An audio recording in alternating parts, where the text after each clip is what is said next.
Hello friends, welcome back to my Mahamayajal channel. বরাবরের মতো ইসলামী ভাইদেরকে জানাচ্ছি আসসালামু আলাইকুম ও হিন্দু ভাইদেরকে নমস্কার। তো পৃথিবীর যেখান থেকে ভিডিওটি দেখছেন সবাইকে জানাচ্ছি আন্তরিক অভিনন্দন ও শুভেচ্ছা। আমি কয়েকদিন ভিডিও দিতে পারিনি কারণ আমার দাদি মারা গেছে, অসুস্থ ছিল, সেই জন্য আমি একটু ব্যস্ত ছিলাম, আপনাদের মাঝে ভিডিও দিতে পারিনি। তো ফ্রেন্ডস, আজকের ভিডিও হচ্ছে আপনার শত্রুকে ধ্বংস করে দেওয়ার জন্য। শত্রুকে ক্ষমা করে দেওয়াটাই ভালো, হেদায়েত দান করাটাই ভালো, সেটাই তার বড় শাস্তি হয় এক সময়। কিন্তু যদি আপনি না পারেন একান্ত, তাহলে কি করার আছে? তখন তাকে শাস্তি অনিবার্য হয়ে পড়ে, তখন তার উপরে দয়া দেখাইতে হয়, দয়াটাই হচ্ছে তার শাস্তি। তো আসলে আমরা অনেক কাজ করতে গিয়ে কবিরাজের স্বর্ণাপন্ন হই, অনেক কাছে অনেক মানুষের কাছে যাই। আমার এই চ্যানেলটা দেখুন, আমি কথা দিচ্ছি চ্যানেল থেকে আপনারা কাজ করুন, আপনারা সফলতা অর্জন করবেন। একবার না পারলে আর একবার করবেন, ইনশাল্লাহ আপনারা ফলাফল পাবেন। আমি আপনাদেরকে কোনো ভিডিওতে নিরাশ করব না, আমি আপনাদেরকে সম্পূর্ণই সবকিছু শিখিয়ে দেওয়ার চেষ্টা করব। তো কথা বাড়াবো না, শত্রুকে কিভাবে সহায়তা করবেন, কিভাবে জব্দ করবেন তার ভিডিও আজকে আপনাদের মাঝে তুলে ধরছি। তো চলুন কথা না বাড়িয়ে ভিডিওতে প্রবেশ করি।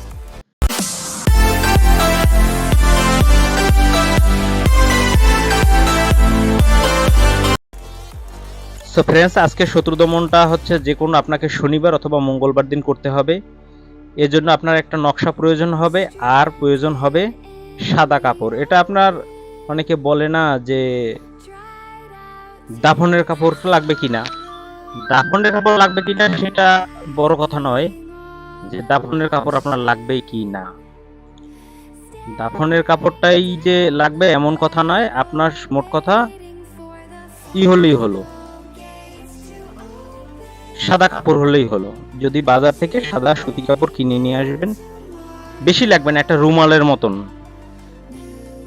তো আপনি সেটা 3টা টুকরা করবেন। হ্যাঁ, 3টা টুকরা করবেন।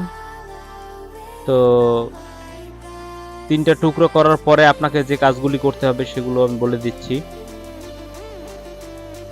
যে নকশাটা আমাদের দেখে আসা উচিত, দেখে আসি নকশাটা।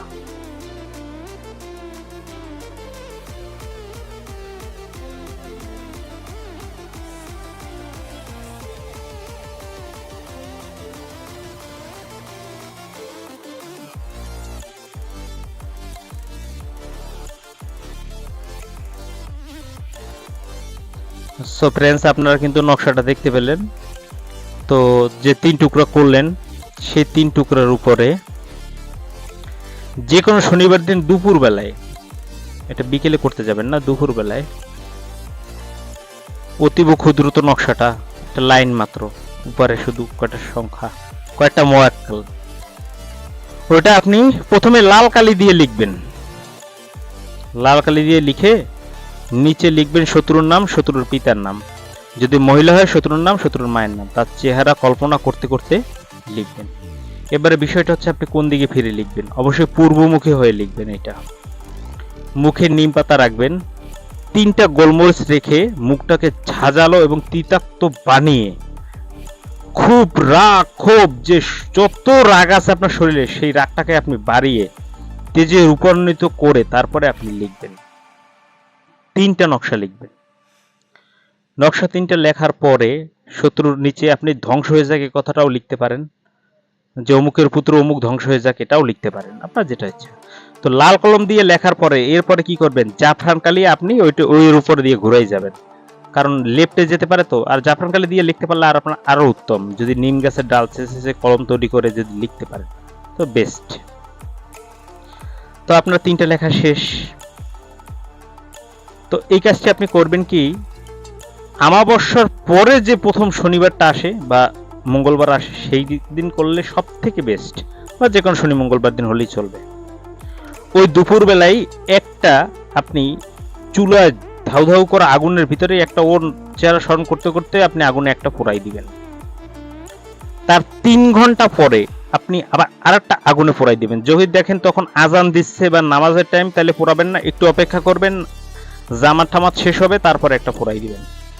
আবার 3 ঘন্টা পর আরেকটা আপনি আবার ওর চেহারা স্মরণ করতে করতে ওই আগুনে পোড়াই দিবেন। শত্রু কোন দিকে যাবে, কি করবে, পানি খাবে না কাঁদবে না দুঃখে কাতরাবে, আপনি নিজেই কল্পনা করে শেষ করতে পারবেন না। অনেকে ভিডিওতে বলেন 18 মোকাম খোলার এই দিন, অমুক দিন, সমুক দিন। আরে ভাই, দোহাই হযরত আলী এই মন্ত্রটা মুখস্থ করুন না। 18 মোকাম না, যদি 65 মোকামও হয় তাও খুলতে পারবেন, সমস্যা নাই। একটু ধৈর্য ধারণ করুন। আপনাদের এই চ্যানেলে আমি শুধু চাচ্ছি সাবস্ক্রাইব দেন, বেশি বেশি লাইক করেন, কমেন্ট করেন, বেশি বেশি ভিউজ দেন। আপনাদের কি দেব আমি আপনারা কল্পনা করে শেষ করতে পারবেন না। আমি চাচ্ছি চ্যানেলটা আরো জাগুক, আপনাদের সেবায় নিয়োজিত থাকবো, আমি কথা দিচ্ছি। দয়া করে আপনারা কমেন্টে সুন্দর একটা মতামত জানিয়ে যাবেন। সবাই ভালো থাকবেন, সুস্থ থাকবেন, শুভকামনা রইল। আল্লাহ হাফেজ।